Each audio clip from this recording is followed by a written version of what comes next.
any of them during the time that you were taking the pethidine?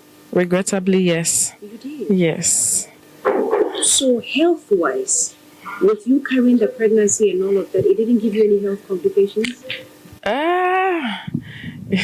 The reason is like addiction can be very cunning. You know you are doing something really wrong, but you are so immersed in it that you have no power to do much. I knew there were implications, possible implications to me and then my babies, but that didn't deter me from not doing it because of, as I said, the euphoria that came with it. I had gone so deep that it was quite difficult for to even apply common knowledge to this, that this would cause a problem for me. And well, the positive side in inverted commas was that, you know, the stress of pregnancy, all the waist pains, the back pains, and then the unusual symptoms. The pethidine, of course, the pethidine will address that for you. So in a way, I actually had, yeah, exactly. So people will see me, a pregnant woman, like going down, moving about, getting on top of desk and stuff. They're like, things that usually pregnant people would not do. Would not do, because I remember one time I had an issue with my meter and I quickly jumped on the table, and then someone was calling my attention that pregnant women cannot do this, but I did it with so much ease. And I told you I have energy, and I was actually that's addiction for you. I already knew pethidine from when I was younger. When I get crisis, I go to the hospital. The first age is pethidine or morphine. And after a while, I mean, the crises got more frequent. So every time I go to hospital, I get pethidine. And then when I come out, I hated going to hospital as well. So I had a doctor and then a personal nurse. You mentioned your sickle cell, right? Yes, I'm sickle cell, yes. So every time I have the crisis, the doctor will come by with the pethidine and the IV fluids and give it to me, and then I'll be fine. And then at some point, I got so used to it. So any little pain that I had, I didn't want to deal with it. I didn't want to handle it. Yeah, I didn't want to. I just wanted relief. That's all I wanted. And so then I started getting it by myself. I had a pharmacist. The pharmacist that used to supply me my normal medication, the folic acid, vitamin C. I asked him if he could get me pethidine, and he agreed. And so he was getting off the black market for me, and I was paying for it. It was a nurse that taught me how to give the shots as well. And I also learned from YouTube how to give the IV shots, IV injections. Usually I use intramuscular as I go through my thigh. But yeah, also I had a problem. I became so used to it that whenever I got sick or whenever I got admitted to the hospital and they put a cannula in, sometimes they put a central line, and then I order it secretly on the side and then give it to myself. I steal a syringe and then I give it to myself in the hospital without them knowing. You were kidding. I'm dead serious. I'm dead serious. That was very devious of me, and that actually was very dangerous because I mean sometimes I had a central line, so it goes straight to my head and then I black out. And then, yes. And when you black out, they would not know what's happening. They would not know what's happening. They think I'm just sleeping. And unfortunately, I didn't die. I mean, I don't know how I didn't die through that. They would just think I'm sleeping. And they were also giving me morphine as well for the pain. But they were giving to me in regulated doses. So they thought maybe it was the morphine, and so they regulated it again. They had no idea. That you were getting this on their side, exactly. So the delivery guy would just come as like a visitor, as like a friend or family member, and he writes his name as that. And then he bring it to me, I pay him, and then he goes. Before I came here, my family obviously realized, and my big sister is a doctor, and when she realized I was losing weight, and I wasn't eating, I was blacking out, I had like 2 brain seizures that rushed me to the hospital, I was in the ICU for a while, and she realized that was a problem, so she did a random drug test on me, and then she realized, and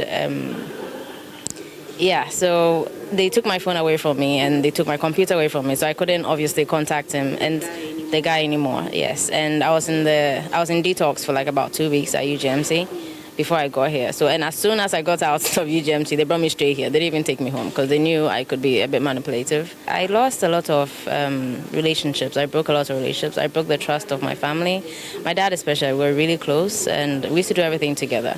But you see, you're an addiction, and obviously there's a whole lot of lying and manipulation involved because you're trying to get something that you're doing something that you're not supposed to do.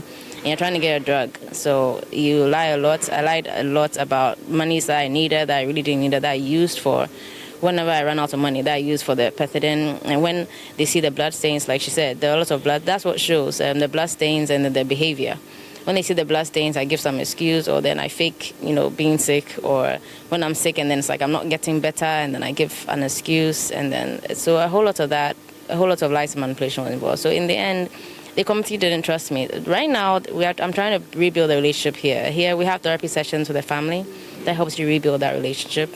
And that's what I'm trying to do. But yes, I regret it very much. In that, my mom also died. And that she died 5 years ago. I started pethidine about 7 years ago. She found out, and then in the process of trying to help me, she died. And that made the addiction worse, actually. But I regret very much not fixing that relationship or not getting better when she was here. And with my dad and everything, he's lost a lot of trust in me. He's very disappointed in me, so I regret that as well. And my siblings don't trust me. I was very close to my siblings. They don't trust me anymore. So I'm trying to repair that relationship. So yeah, I regret it very much. A whole lot. Every word, everything. Right now I'm trying to practice honesty, but back then, every word that came out of my mouth was a lie. It was always something, it was always something with me. Let's talk about mommy's loss. Yes. What's your biggest regret? Did you wish you were just truthful to her about everything? Yes, and I wish I was. Funny enough, me and her were also really, really close. I don't know why I wasn't able to tell her. And she knew about the pain. She knew I had sickle cell, definitely. And she used to go with me to also sleep by me in the ward and everything. So I don't know why I wasn't able to tell her. At first, she knew it was, it was pain and everything. But you see, when I got used to it, and I started using it for other stupid reasons, like for example, my colleague mentioned the euphoria, exactly, for other dumb reasons. And then any emotional pain that I had, I wanted pethidine, because pethidine numbs you, so you don't feel anything. You feel honestly that you are fine, you're perfectly fine. You can go through anything, you can be anything, do anything. You feel on top of the world. You don't feel any kind of pain, not even emotional. So when I started using for stupid reasons, that's when I realized I couldn't speak, because obviously she's gonna get me to try to stop. And I didn't want to stop, and it caused her a lot of pain. The first brain seizure I had, she came to meet me on the floor, and I bust my head open. There was blood all over, and she was in panic, and she slept with me in the hospital for like a period of a week, and I still couldn't tell her. I still couldn't admit to her. She called me one day when after that brain surgery, I went to the hospital and I came back. And I was in bed, and I injected about 5 ampules at a time. And the needle, I used to have this terrible habit of leaving the needle in my thigh. And so I was bleeding all over, and I didn't realize I was bleeding out because of the quick. I didn't want to. It's so quick, and then you're not able to take it out. And also because you don't want to have to prick yourself a lot of times. So I left it in there so that then I can just pull in the syringe and then push it in whenever I need to.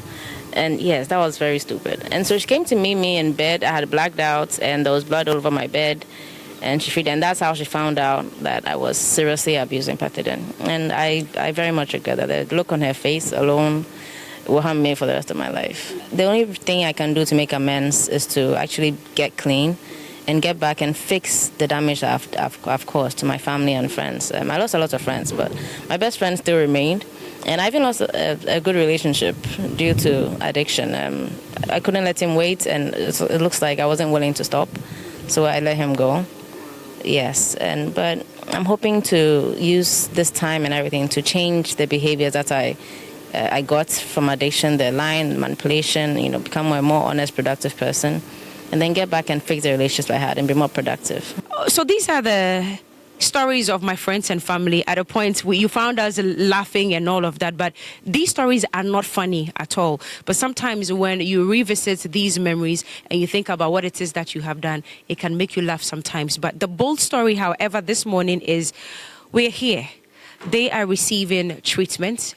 They have hope. You listen to them speak about recovery, their road and their journey to recovery. And that's the one thing we are all hoping and praying for in this facility. Currently, we are at the Pantang Rehabilitation Center, and my friends and family have been here for a few months. I think you have been here for 2 months and 2 weeks. You are the youngest on your second visit to this place. Before,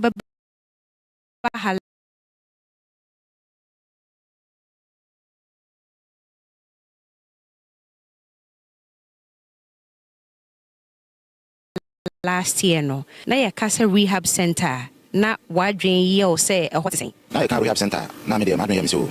Ma ba be jai. But me ba ye no na adwen si me pi. Say me jai. nti ba ma fa program serious e be kon toko ha say facility no nema e be kon toko wa ha say mbasho na wa bayaresa bia na wo be kon toko adai mbasho na adwene na nsi me pima mani so ntie me ma me hu say ne me wom no enye papa mame nti no ama man take program serious nti ade keto bi kwa na ese nka emma obo emfu no na madwa na meboafu na ekekam sem bi fa ho na nso no yadwene ho na ara hu se emmoa it edu baby ubejae mbasho after how many weeks and after how many months na ujae okay me ba ha no de na me 6 months ni bia de na ma adwene nsi me pinti na ni po kare na mente nti me second time we na ma hu se ese me soba na me ma abrabo no me life no ba form na menya emwa free obi ho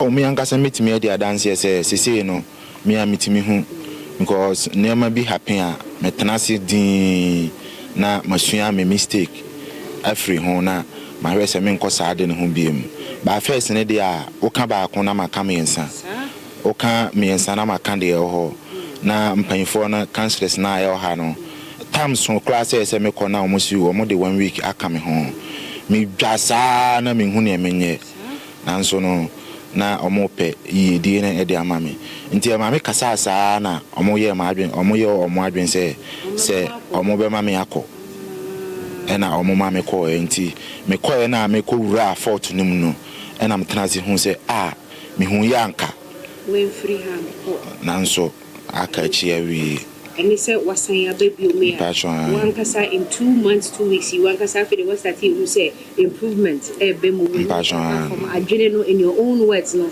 adwene no aba form mbashon I say no mama adwene na ma form a me ko 40 years me ni hwe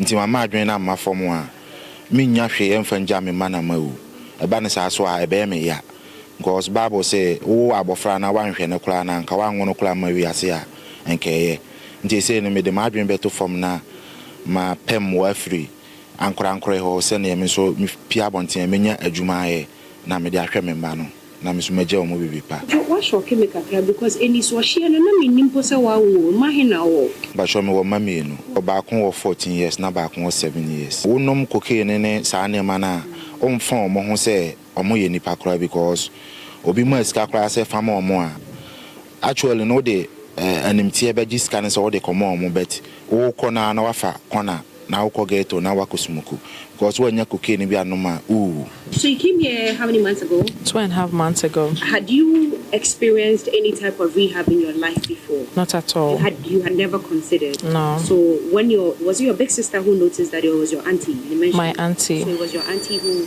brought you? No, so much auntie actually relayed the information to my mom and sisters. So I think my elder sister is the one who spearheaded the whole move. Yep. How do you feel now? I feel very good. Because initially, I was in a hopeless situation. It looks like I was caged and I was running in circles. And for me, I never walked up to anyone to actually seek help. And I knew it was just God's intervention, divine intervention, and making me exhibit that mannerism that brought me here. And I knew I needed this. But since I couldn't walk up, God had to use a way to get me in. So I was happy that they suggested that I come for rehab because I knew it was going to make a lot of difference in my life. Yeah, because I was hopeful and I was happy. I came in very happy. But in my second week, I had a few challenges, and then I thought I needed help, and I wanted to move out of the facility to seek help. But I thought it was still too early, and that I needed time for myself, and whatever help I thought I needed, they could provide that. So they don't know why I would really want to go out. So you needed help outside. What type of help are you getting? Yes, so I had a health condition, and I thought I could do better. Outside. Yes, being nursed at home or in a different facility. In fact, this place sometimes in the early stages looks quite caged. So I wanted some fresh air. Yes, because there are a few routines here that at the time I thought was quite strict. And you know, in addiction, because you don't really care about what is happening around you, and the fact that I was on maternity leave for some time, I wasn't going to work. So I could wake up at the time I want, I could sleep at the time I want, I could, in fact, I've eaten a cry. It was just once a while. Because of the use of the pethidine, you don't even feel too hungry. I was living in my own world. So coming to a new environment, and there's a time to wake up. There's a timetable. There's a time to wake up. There's a time to do exercise. What is exercise for somebody who is addicted? I mean, I don't need that in my life. Oh, wow. Yeah, so I found that, coupled with the little health challenge I had, I found it was very, very uncomfortable for me. So I was seeking that, but that could not come. But what they did was to call in my relative to talk to me, and then indeed they provided the best of their care. But because I had some other reasons, I wasn't really appreciating what they were doing. I thought I could. You feel better now. I feel better. Now I'm learning. I'm beginning to love myself more. Because using pethidine and being in addiction means I don't love myself, because I knew I was doing something that could easily lead to my death. I was so far away from family and friends. I was breaking a relationship, and I was hurting myself. And I knew that one day I could just fall and die at any time, but I was still doing it. So coming here, it brings so much hope, so much life to my life, and the serenity of the environment gives me the chance to actually reflect on how life without pethidine, when I wasn't doing addiction, how things were moving smoothly for me, and then how addiction came to cripple all that. And now I'm being given another chance to actually prove to the world what I can be again, going for the broken pieces of my life. And one thing this place also teaches me is about not regretting, because whatever I've been through in addiction is actually supposed to be an experience for me, for my fellow mirrors here, and for the people still wallowing in addiction, that there is hope. No matter how bad the situation has been for me or anyone else out there, there's still hope, and I can actually bring the pieces of my life together and become better.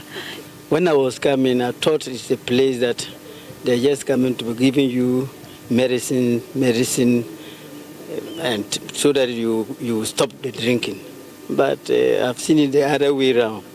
It was just probably to give yourself, make up your mind, say you won't go there, and have the belief, and give yourself to the higher power, so that you can, because for recovering, it is a sickness that maybe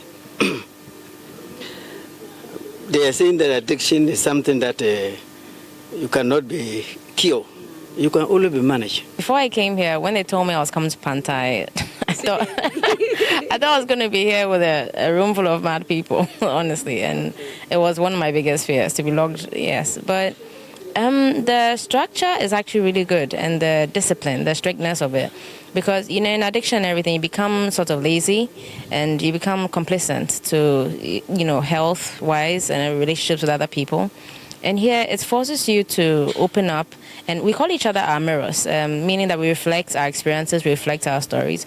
When you come here, you have people that actually understand you, understand the struggle that you've been through, understand the struggle of addiction.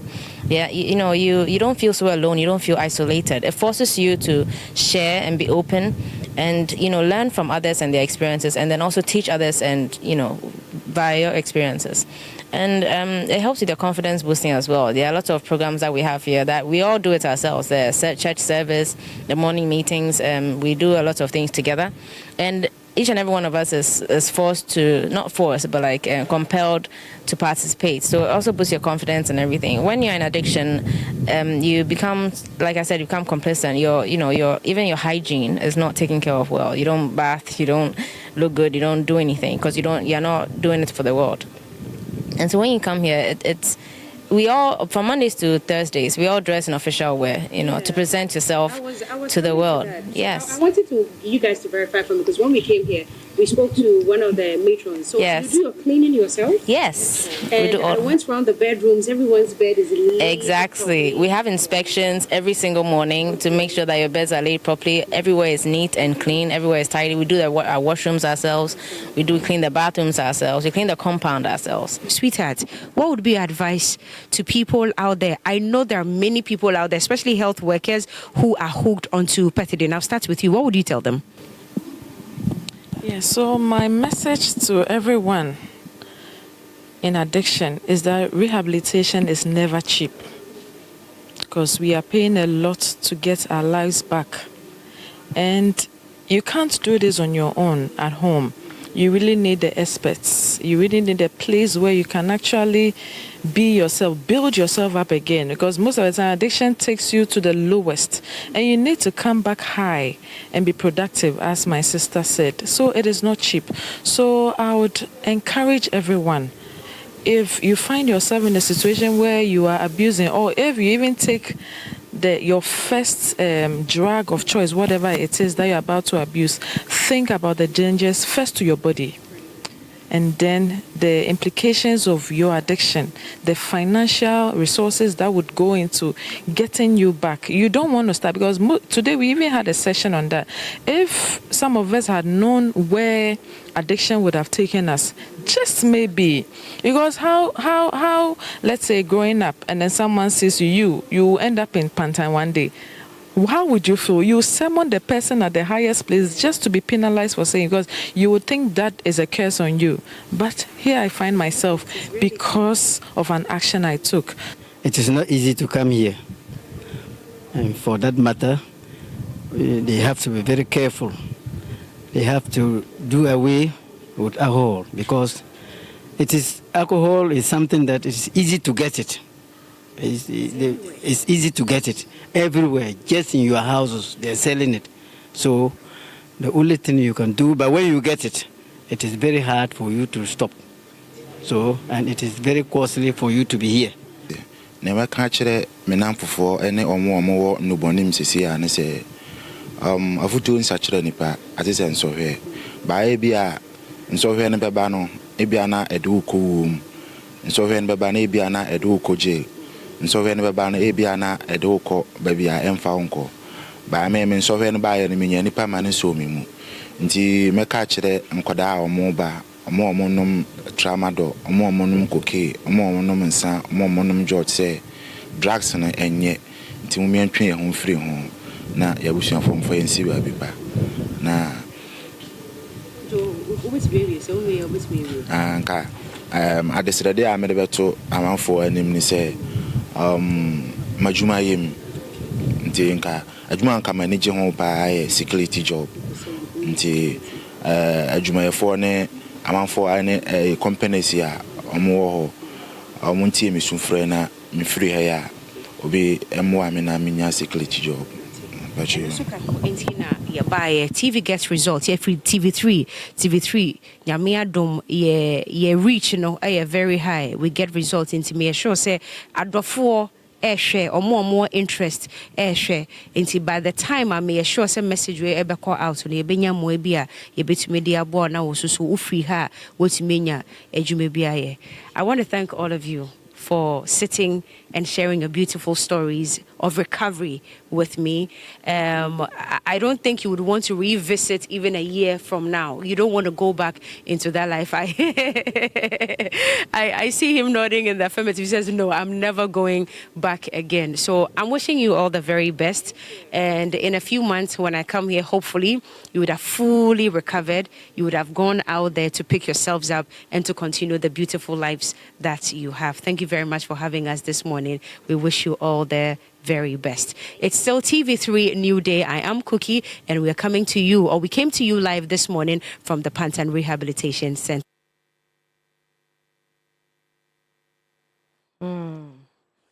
And that was the package that we brought to you this morning. I was just viewing the comments on social media, and some addicts even in the comment section already are also talking about their experiences and whatever it is that these people could do to undo the past. They wish they could, but it's too late right now. Now it's just hope and recovery. and the painful story of Kojo. So he's been there already for 7 months, last year to some parts of January this year.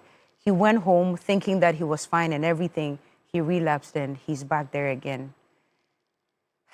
It's not easy. It's sad. It's not easy. I do love the compassion with which you handle that, Cookie. So well done. Thank you. To you as well. It's a very, very delicate conversation and situation, especially if you look at the caliber of people that Cookie was speaking to. I know we couldn't see their faces entirely, but even listening to how they were speaking, you know, just looking at them, listening to their stories, these are stories of everyday Ghanaians who are hooked on different kind of substances. And that's why we here at Media General are taking a keen interest in the issue of abuse of drugs. Rehab is not cheap. Rehab is not easy. Addiction is lifelong, and addiction kills. Tomorrow we'll bring you a part 2, and then we'll be talking about how expensive it is to keep them there. So please be on the lookout for part 2 tomorrow. But thank you so much. I don't think we have time for birthdays at all, but I think we can do our last draw. Do we have time for birthdays, guys?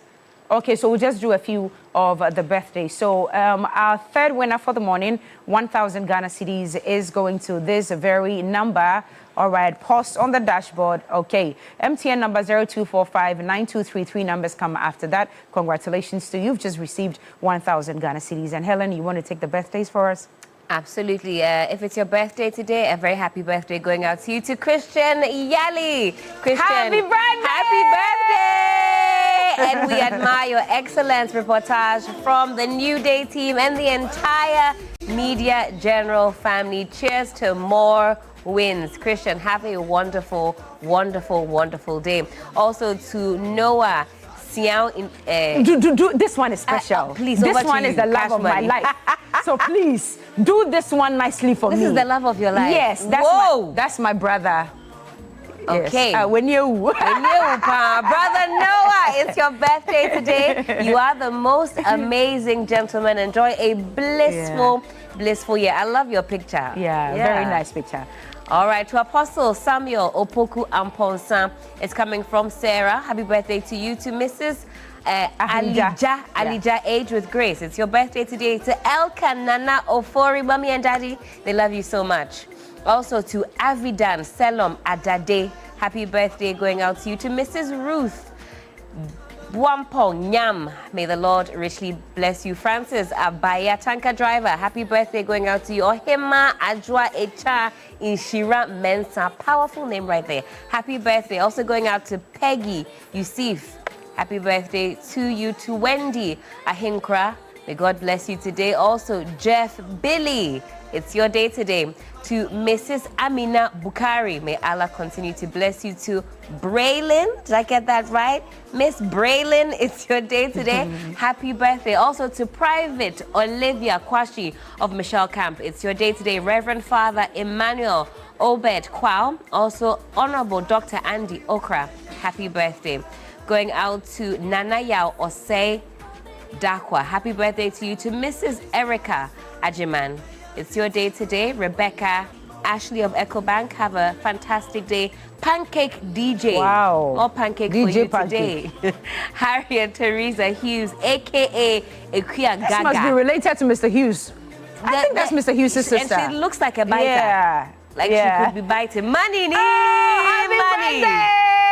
Wow, I didn't know it was his birthday. Happy birthday to you, money, money. To Samuel in Cancer Kole, may the good Lord bless you. Brother Noah is back. Oh, yes, Brother Noah.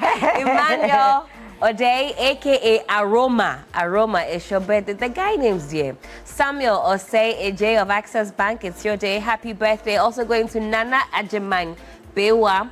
To Collins, happy birthday going out to you. Reverend Obed Kwabena, happy birthday. To Ohene. Oh, he's so cute. Ohene, it's your birthday today. The secretary of the family boy. And secretary Minnie Obesa. Happy birthday going out to Aisha. This photo shoot is wicked. What? Whoa. Hey. Hey, Clifford, who is Aisha? Hey! Wow. Cliff, you come and explain. Aisha, have a great day. All right. It's your birthday. Again, if it's your birthday today, a very happy birthday going out to you. But of course, this is where we bid you farewell. Another impactful morning in the bag. Tomorrow we're back. It's a holiday, but do be sure to tune in to New Day. I